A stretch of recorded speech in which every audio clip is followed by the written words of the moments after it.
Booktube. We're back for part 2 of our wrap-up of Agatha Christie's The Mirror Cracked from Side to Side. In part 1, if you haven't watched it, we suggest you go back and watch part 1. I'll link it below in the description box. Read the book. And don't listen to the audiobook unless is there another version? No, there isn't. And that was my real... No, there's not an unabridged version. And so you're stuck with Amelia Fox, who is actually the daughter of the actor who plays Craddock in the Elizabeth Taylor version. But that's, never mind. She's got all the inside info. She can't say the character names. You'd think she would have gone to the old man and been like, how do you say Marina? Well, her American accent was painful. So anyway, so go out and read the book. Once you start reading it, you can finish it in a day. So where were we? Yeah. I'm telling you that I can, but remember how I did that before? Yeah. And you're like, just tell people. You got nothing else to do. So where we were talking about... the investigation. Craddock's back. Finally, Marina makes herself available. She makes herself available to be interviewed by the police. Very charming, of course. She eventually gets back onto the set, though, and complains about coffee tasting better. Right. And then we learn as well that she's been receiving a couple of notes. Yes. And phone anonymous notes. What? There are phone calls being made. Calls. Well, that's the other thing, right?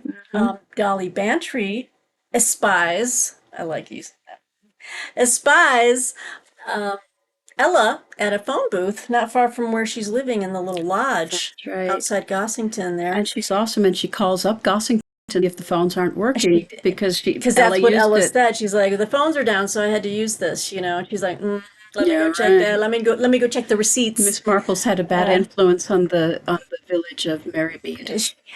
She's had she made an impact, let's just say. Yeah. So then Dolly, of course, rings up Miss Marple. Yeah. And isn't this interesting? Why would she say that if the phones were working? And then you have Miss Marple going, interesting. And what Ella's actually doing is blackmailing people. Yes. Saying, I saw you. I saw you put something into the drink. I saw you. Mm-hmm. She does it to the producer or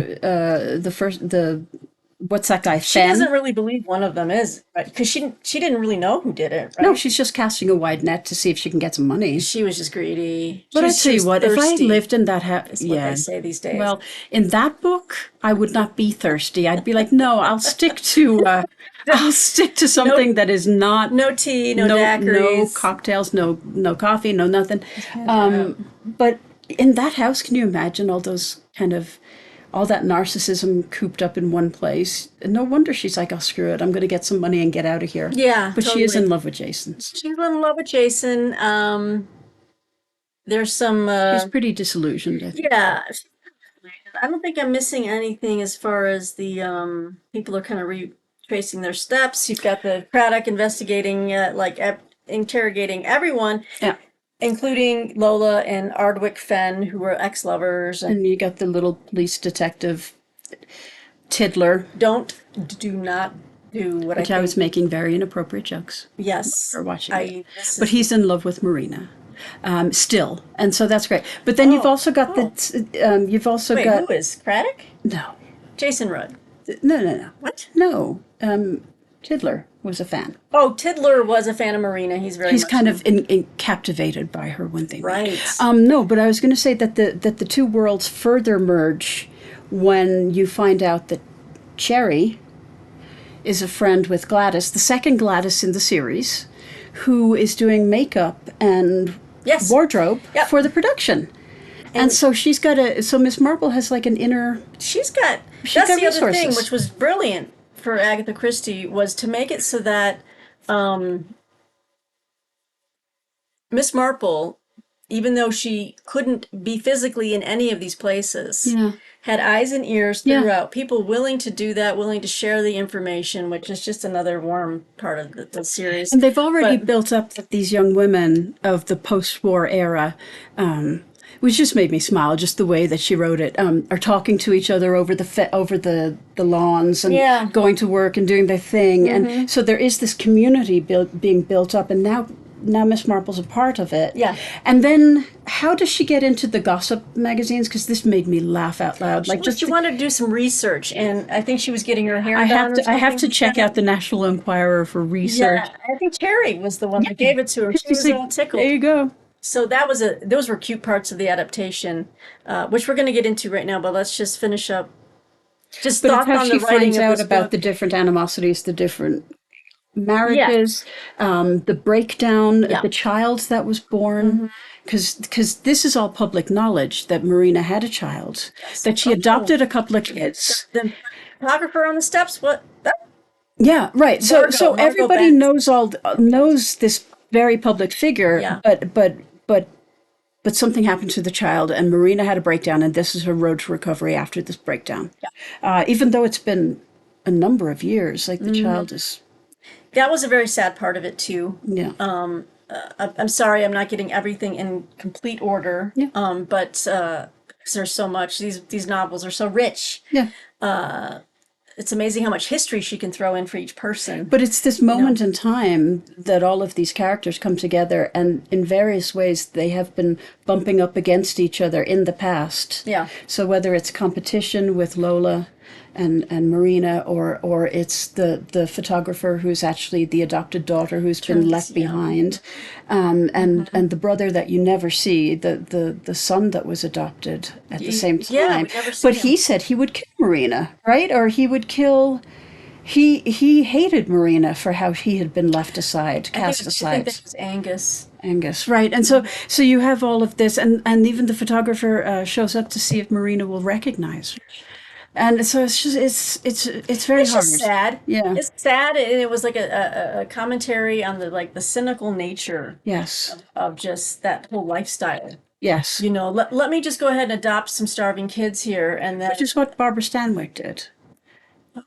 And Joan Crawford did it too, and you saw how well Mommy Dearest turned out. Yeah. These actresses who either couldn't have children because of. A number of them had abortions and they could no longer have children. Rosalind Russell was like that too. And yes. Myrna Loy couldn't have kids either. Yeah. It's serious stuff. And then at a certain point in your life, you realize, here's what I have and here's what I don't have and here's what I'm hoping to reclaim and here's what's gone forever. Yeah. And here's what I'm left with at the end of the day. Right. Again, it's the passing of time. It's very sad. Yeah. Now, okay, so we're kind of leaving. Okay, so there's a second murder. I'm not going to spend a lot of time on that. Ella. Oh, sorry. Yes, I was already jumping ahead to Giuseppe. No, Ella's murdered. But Ella has a very dramatic way, which we'll talk about in the adaptation part of those old they didn't have the inhaler. All you have to do is just put something in my asthma inhaler, and that'd be it for me. So, as a hay fever sufferer, just kidding. It wouldn't take much, let me tell you. That's it. I've had it. So she is obviously was it because of the blackmail though? That's the question, right? Because she's up to these little escapades that are going to get her in trouble and do. Right. Yeah. The point that Miss Marple also learns from Gladys Dixon or through Cherry Baker that Gladys, who witnessed all of this happening on the landing when the meeting of the two, she said, I feel like she spilled it on purpose. Oh, yes. Which was another vital clue. Mm-hmm. One of many that once Miss Marple had all of them together, that's why she made a point in this book. And I laughed out loud at the scene where she called up Dolly Bantry and she's like, you must remember what illness was it? You first said it was chickenpox, and then Dolly's like, no, I don't think, did I say that? I might have. Maybe it was nettle rash. And then Miss Marple's so pissed off. She's like, Dolly, you're insufferable. She's like, you're only saying that because you had nettle rash last week. She's like, she hangs up. She's like, all pissed off. Miss Marple is kind of frustrated in this, if you think about it. She can't do things herself. She's like, I need to know what illness it was. She's got inaccurate representation, inaccurate commentary or news coming back to her. Yeah. She does. So, but anyway, Ella's knocked off. because she probably got in trouble with the blackmailing. Yeah. And then Giuseppe goes off to London for a day, and we're thinking he might have been part of what was going on. Well, then he gets shot in the back a couple times at the hall, at Gossington Hall. Yeah. And so now at you've got this different point, methods of murder too. And then Gladys goes missing. But in a clever twist. And I was like, don't kill another Gladys. I can't take it. Please. Make sure she's not outside near the clothesline, please. Gladys went on holiday or something, and I'm like, oh, like you were expecting it. You were like, I'm sure she's dead. Bodies up in this book. But she didn't, because it turns out later in the book that it was Miss Marple who sent off Gladys to save her life. Yeah. And so that's when I'm going to wrap it all up with this. The ending to this book, and towards the end, I think I was starting to think halfway through, like, could this be possible? And I was urged on by Miss, or Agatha Christie's sense of, and Miss Marple's of the obvious, like when they were trying to figure out who killed Ella, right? The cops, they were introducing all of these things. Like, I'm like, to me, it was like the easiest way for someone to put something in her inhaler is someone who lives in that house. Oh, yeah. Someone who is in that house. Yeah. But then the cops come along, and Craddock's like, well, I guess, it could be done. There's not a lot of people between this time, and they could sidle up to the side, climb in a window. And I'm like, I'm not falling for it this time. I know it's the obvious thing. Who in the house would have done it? Yeah. Well, Ella's dead. Giuseppe's whatever. Jason's left. Dr. Gilchrist, and I'm like, I don't see much there. But by the same token, normally, like my dad told me this, like, who had the most to benefit? Who had the most to gain? That's a good way of figuring out who a suspect or who the killer is in these things. But that wasn't the case here. In this case, it wasn't money. It was about revenge. It was this is why I think this is my favorite. Yeah. Because revenge has such a personal... Yes. Killing for money can just be very cold and calculated. Revenge is personal. And there's a story behind that with real human emotions. That is what I find compelling in fiction, and especially in these type of Miss Marple stories, is less the greed and more of the revenge, like someone who is wounded to the soul, lashing out. And so I thought it was brilliant. And here's the other thing. When I got to thinking that Marina might be the one doing these things, because when I heard Heather saying, like, she was sick and she got up and she went, and even if it was chickenpox, I'm like, not a lot of people are inoculated against that. And it's just like, well, why are you getting out of bed while you're sick and going to see someone? That's not responsible. Right. And spending time with her. She very specifically says, and she spent so much time talking with me, and she was so kind. Yes. Yeah. And doesn't she say in the book, either she gave me a kiss or there was a photo, but that there was at least proximity and there was time. So the issue of viral exposure is introduced. So the question was, what was she sick with? And because I started to, these thoughts kind of would fly in and out of my brain a little bit. I'm like, could be Marina engineering all this. So, and then I was like, maybe because Heather got her sick. But for some reason, I wasn't quite there yet, because I didn't know of any type of disease that would give a child mental retardation. Okay, so I didn't...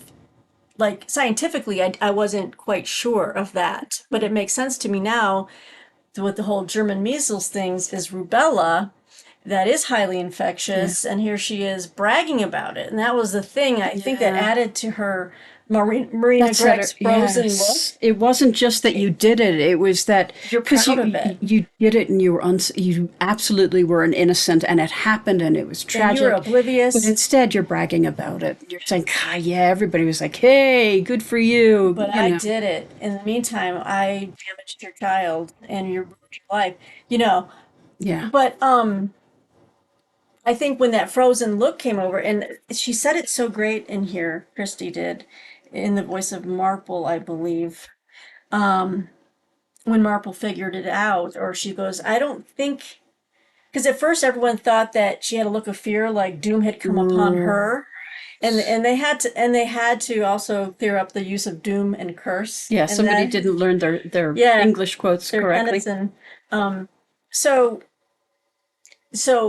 she Marple realized that it wasn't the doom come upon her. She's like, saw the doom come upon Heather. Yeah. But she's like, you're face to face with this she's person. like, I have wondered all my life, never knew who gave this to me, and here you are. Yeah. And she acted, man. She acted quickly. Yeah, I mean, if the only outward appearance was this frozen moment or second. As they say at the end of the movie, The Mirror Cracked, she gave the performance of her life. Yeah. Which I thought that was a great ending for that movie. Yeah. I thought it was a great line because she really did. She gave the performance of her life. Yeah. She dropped she basically put all the overdose or the Calmo into her drink and made the transfer. But it was all these points of interest that,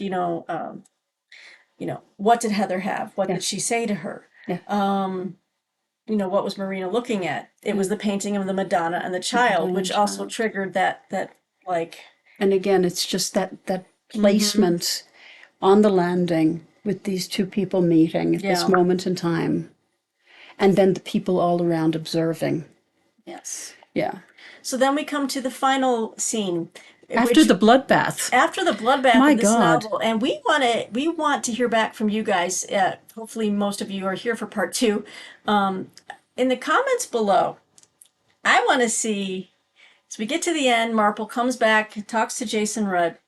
Okay, we find out that she has put it all together. Marple has finally come to Gossington Hall, and she's like, I need to see what happened. And then we find because out she's spoken with Heather's husband, so now she has the full story. Well, that's right, because they're going after Arthur Badcock, who we learned had been married to Marina. Why would you not remember this? That was the one point where I was like, did somebody forget to tell him that, because it never mentioned. Or did she have no, I know, but did Marina have a different name or something? Like, why was Arthur not being like, hey, I'm going to go see my ex-wife? It might have been so long ago, and he didn't want to bring any type of. I didn't buy it. Okay. Well, either way, because you think Heather would be all over that connection, like, oh my God, we're married to the same man. Well, he had a different name then. That's right. So yeah. Okay. So anyway, and then we find out that Marina died of an overdose of her sleeping pills. Yeah. And Jason is a wreck. He did adore her. He loved her. And Dolly says that immediately. Yeah. When she's telling Jane about the lunch that she had with the two of them, that she was used to seeing people play out and pretend to have emotions and feelings for each other, but she was watching him look at Marina, and said, my God, he really does adore her. And so it was this story. It was this love song. That's how you look at me. Oh, pretty much always. Who's buying that look she just gave the audience? She's all like, pretty much always. It was a beautiful love story in a way. So here's the thing. Jason Rudd knew that she had killed Heather, killed Ella, and now it's on a rampage with Giuseppe. Poor Giuseppe, man. I know. And the Italian's getting a bad rap throughout the book, and then he ends up dead. I'm like, what's she going to do? This poor guy. Oh, and the Italians are called wops throughout this book, so that was nice. Yeah. And the Patsy partner. Oh no, God! The photographer. I'm sorry that I laughed out loud. I'm not offended. Patsy or Pansy? It was Pansy.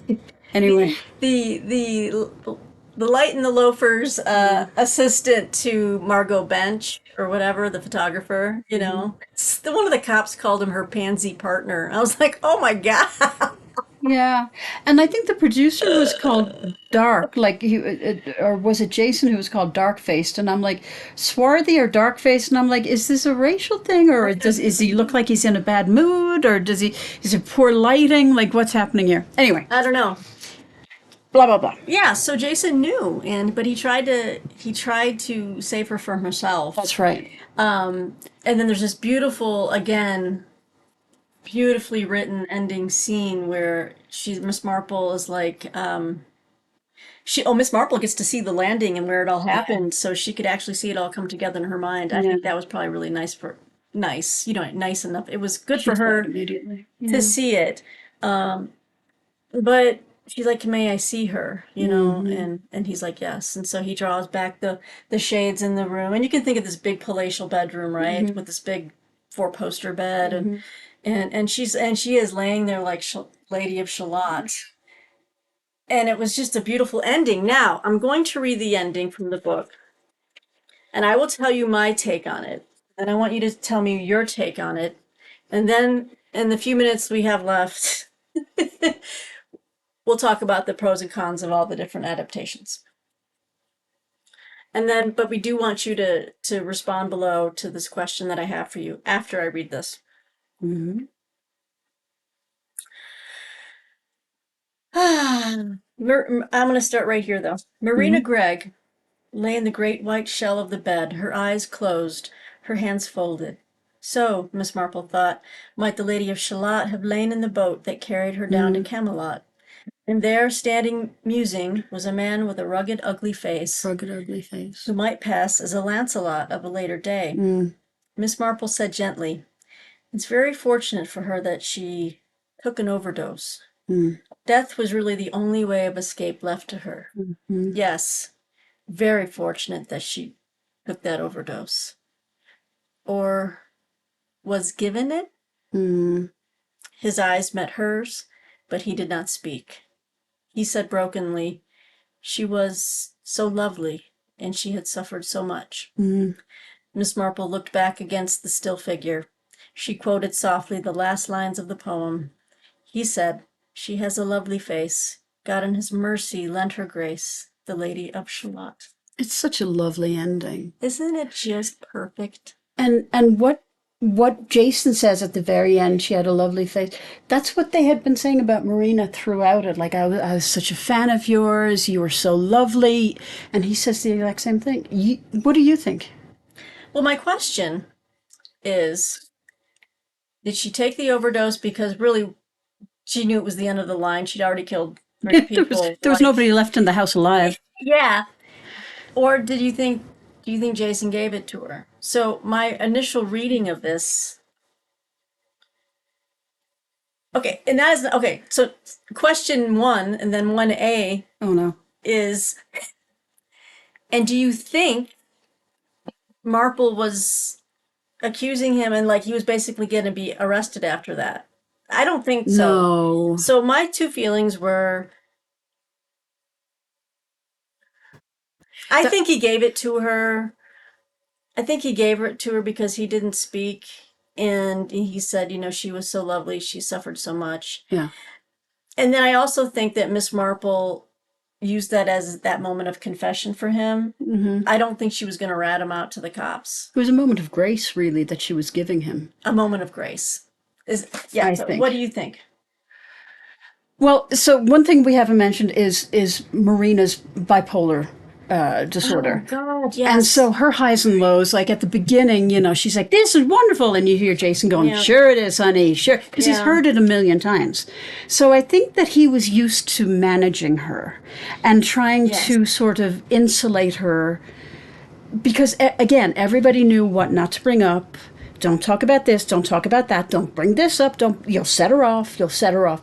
So it was like walking on eggshells with this woman. And now she'd fallen into the murder category and the killing fields of Gossington Hall, right? And so he was probably like, "Fucking hell. I can't. She can't," because her reputation is going to be in shambles. Like, it's not enough that she saw out her career successfully. Yeah. This movie isn't going to happen. We're never going to get like, just logistically, we're never going to get funding. She's never going to get, like, this is the scandal of this will break her reputation. Better to stop and let people remember the beauty and the wonder that she was. And I think, even though there's a stigma like that she died by like an accidental overdose, I mean, that would still kind of... Depending on what the doctor says, the live-in doctor could say, "Oh, no, she'd passed in her sleep," and just be like, "Yeah, there was a rash of weird incidents that resulted in the death of blah, blah, blah, and the killer was never found. I mean, they could spin it that way. I just had a thought. Tell me. You just made me think of a possibility. Let me know if anyone out there thinks similarly. Marina Gregg, the whole time, had been saying that was her way of trying to cover up the fact that she had poisoned Heather, was that I think it was meant for me. So then she draws out this big charade. Oh, she could say in the end that actually she was killed by somebody else. Thank you. And it's like OJ. Oh, I'm still looking for the person who killed. Do you think maybe? I mean, that's the spin that they could give it. And I was going to say Rock Hudson could be like, yeah, no, they haven't found him yet. But I thought of that. And so then she ends up either he ministered it to her like he agreed with her to do it. Yeah, that's the other thing. So that she could go out in this dramatic note, like the mysterious killer. But she's posed so beautifully. I have to think. That's so. There was an awareness between them. I don't know which way it went, but I think there was an awareness. This is how it's going to play out.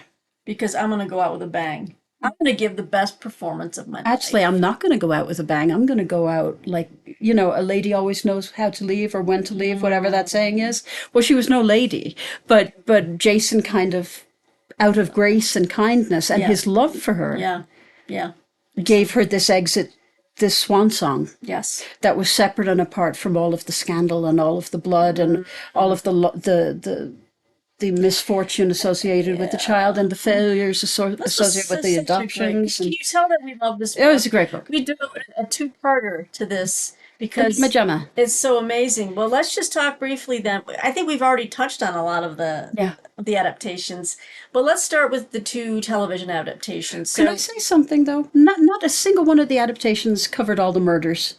Because seriously, this story went off the rails in the third act. It did. It got crazy. Because I had only the adaptations to go by, and I was like, wait, who else has died and gone missing now? What is happening? Crazy. It is crazy. I wonder how that was received. I guess that was Christie's MO, though. She was always more than one killing. Yeah. But not four. It was kind of nuts. Yeah. It was going crazy. Yeah. But where was I, honey? When you the adaptations. The adaptations. So we started with the Julie Kenzie. Julia Mackenzie. Mackenzie. Yeah. Julia Mackenzie version. The two television versions were Joan Hickson and Julia Mackenzie, and I was really happy because I wanted to see Mackenzie again. She's great. She is great. She isn't age appropriate for this, but it didn't work. She looked too spry, and this was further compounded watching a 55-year-old Angela Lansbury with talcum powder all over her face. Albino. No watery eyes, just albino makeup. She looked like Casper the Friendly Ghost. Oh, it was terrible. It did not render well in 4K, I have to say. It didn't. It was awful. But she didn't have the fragility that roots the character in this story. No, yeah, but did you mention her being 6.5 foot tall? No, I didn't. No, but Julia Mackenzie isn't 6.5 foot tall. No, but I don't think there was a good adaptation. Lansbury. Of the three that we saw, we had problems with. I had a problem with all of them. The Joan Hickson version took way too many liberties. Yeah, they changed the plot. Yeah. And I'm like, this. I don't know why. A couple of them just focused way too much on the rivalry between Lola Brewster and Kim Novak. My dad was a huge fan of Kim Novak, so that made me laugh. Oh! I'm sorry. Who was in the Mackenzie version? It was the woman Jessica Rabbit. It was from Ted Lasso. It was Hannah very tall, Waddington. She's great, but. She was huge, and I'm like, my God. Great Broadway performer, and you hear that when she's singing. She was perfect. She was great. Yeah. The cast was wonderful in all of the productions, I will say. Yes, I'm trying to think which Jason Rudd I liked the best. Oh, yeah, for sure. Because he had the presence. I mean, I didn't realize he was so tall, and so I want to give a recommendation. I was going to say that too. You go.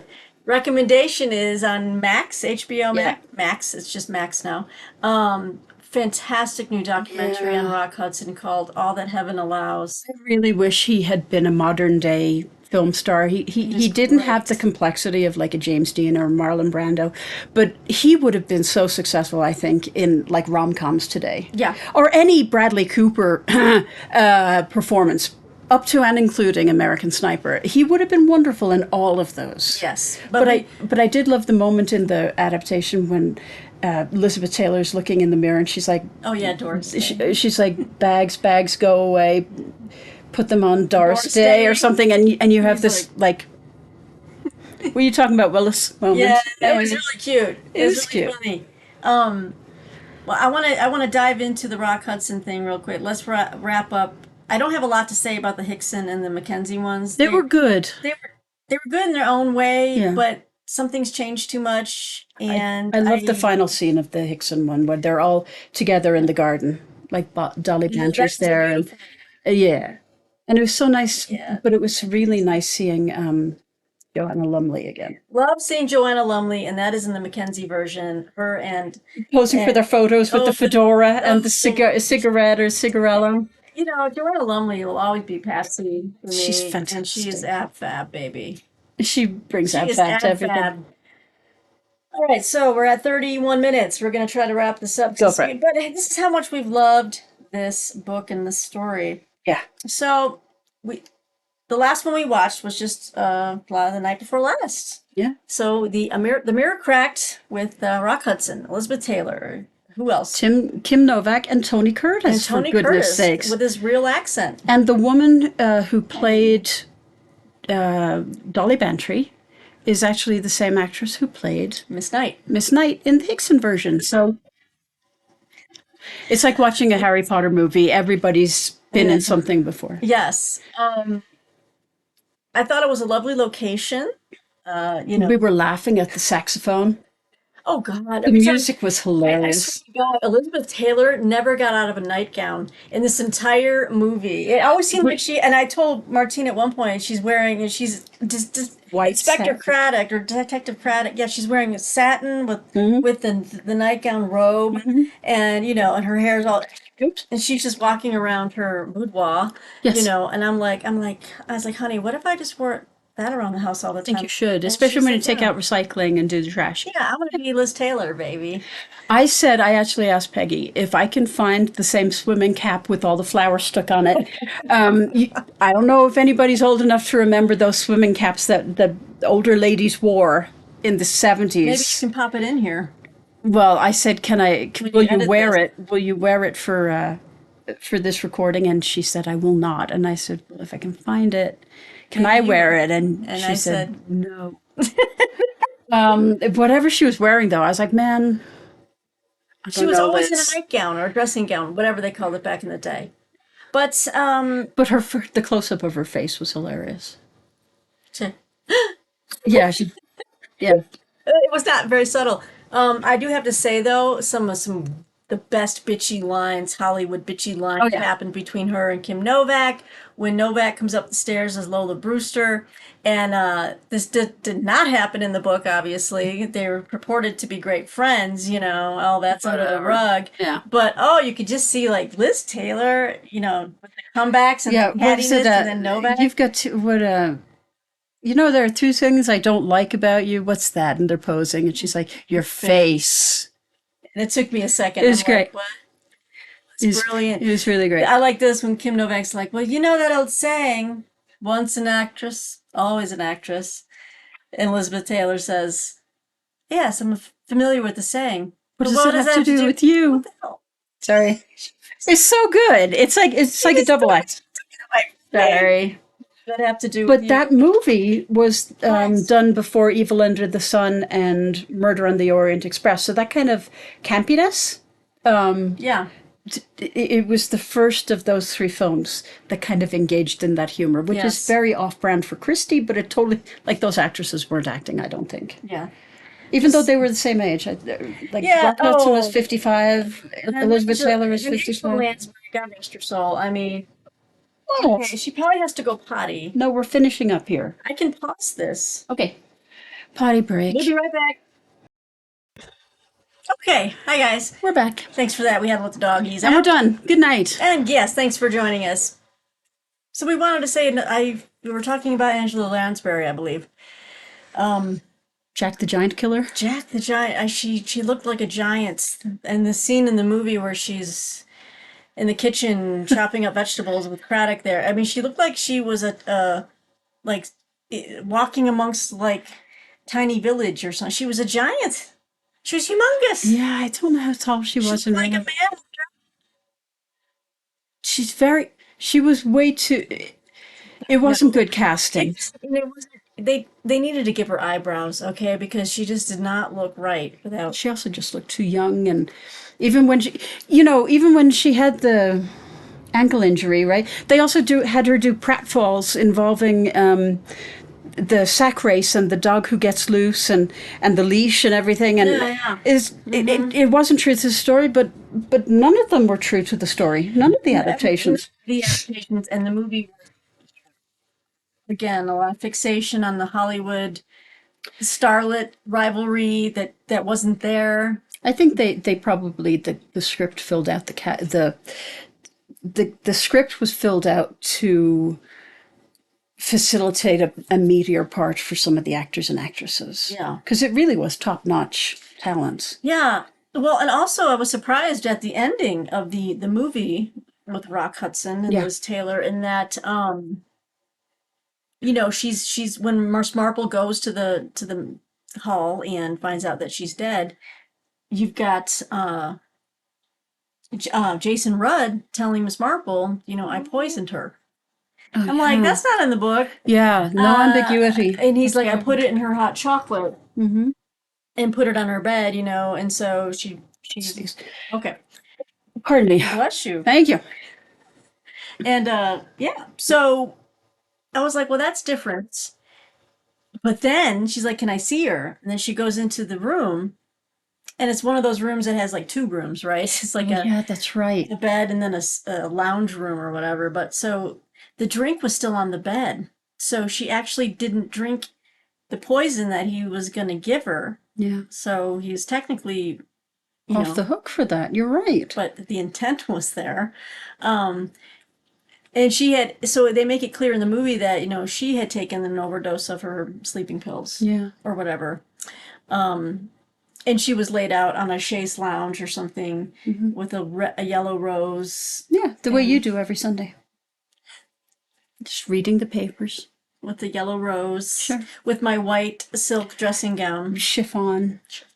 With my hair all boofed up even more than with the florally. I was saying to Peggy when we were letting the dogs out, Queen Elizabeth wore the same, and so did Margaret, these weird floral swim caps. I don't know why they were considered the height of fashion, but dear God, it hasn't aged well. But I thought Rock Hudson was perfect. I thought Kim Novak was hilarious, especially given she was great. Like, apparently she's a very shy person in real life, and she's an animal lover and all this, but she did Catty very well, and I don't think Elizabeth Taylor was acting. I think she could definitely relate to drug problems and problems with personal excess, and as you said, even when you see her, she's bloated, she's older. She actually she is that role. She is that role, and then when she was playing Nasty, that's the other thing. The Hickson version, Marina was. Oh, horrible. She was horrible. What was her name? Claire Bloom. Nasty. Really nasty. And so... And she didn't... Yeah. I didn't like her at all. Yeah. The one in the Mackenzie version was okay, but she didn't exemplify... she's a great actress, and I can't remember... she was in Rome, and I can't remember her name. Right. But whereas with Elizabeth Taylor, it's like Elizabeth Taylor... Is Elizabeth Taylor. No, Marina Gregg is Elizabeth Taylor. Elizabeth Taylor is Marina Gregg. Yeah. Same point, place in their life. Yes. Like she was her career's over the hill at that point. Yeah. And down the... And she had this real life relationship and friendship with Rock Hudson, obviously. And when he became sick, their relationship, their friendship was why Liz Taylor took on the AIDS cause and became a leading... advocate, and also just to raise funds and become a proponent of people who couldn't speak for themselves, because Rock was outed in the most horrible fashion just before he died. And he had to come out and say, yes, I have AIDS, all at once. And it was just as bad. Well, I think Freddie Mercury was actually worse, but I mean, it was vicious and it was horrible. And then it was like, oh, he gave Crystal AIDS on Dynasty by giving her a kiss, and all of this horrible history. But you see the friendship and the fun that they have together. Yes. Even when they're bitching about, Lola and the producer, they're laughing, and they have a great chemistry in the movie just because they're good friends. When she falls on him, I was laughing. I was like, poor Rock. Like, that's when his back went out right there. But there's a lovely affection between them. There is a lovely But the music is god-awful. Oh, yeah, every time Liz Taylor walks in, it's like the sexy, sultry kind of saxophone. Sexy murder. It's sexy saxophone time, What is the deal with the saxophone? A lot of the music and different adaptations were out of place. Put that up to everybody. Do you like the saxophone in films? Please respond. Thought we left that behind in the 80s. Yeah, Moonlighting was like the end of it. That's it.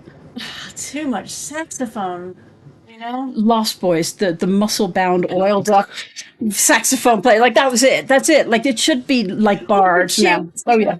He's got the ponytail, and he's like, you're still playing a saxophone, okay, dude? Oh, but yeah, even back then, I'm like, okay, this saxophone guy is over. He was like the Michael Bolton of saxophone players. He was absolutely terrible. Anyway, saxophone music. You don't. You sit there and you go, why is this happening? Why is this happening? And then you make fun of it. So we had like the broadest, we had the most adaptations to pull from. Yes. We watched the 3 of them in about 24 hours. We did our homework. We worked for you guys. And it was fun to see what got taken out, what got invested in as plot points. I think the actresses all did great jobs, and they all did a great job capturing that moment on the landing stair. I think they did. Yeah. The Madonna and Child. Yeah. To me, it was just the most inventive of her plots so far. Also the most personal. With real like hurtful things, like the fact that she miscarried, or she tried to have kids, and then how she mistreated her adopted kids. I mean, because she didn't think she could have them. There were some serious heavy issues in here outside of just greed and money, which made it more compelling, like I said earlier. But and it was all this facade on top of it. All the glitz and glamour was all behind these broken lives in their own ways. And her talking at one point, Elizabeth Taylor's talking about her real name and how she kind of got out of it. I was saying to Peggy that my mom was pregnant before she had me. Yes. And it was pretty early on in the pregnancy, and my cousin had measles, and she lost the child.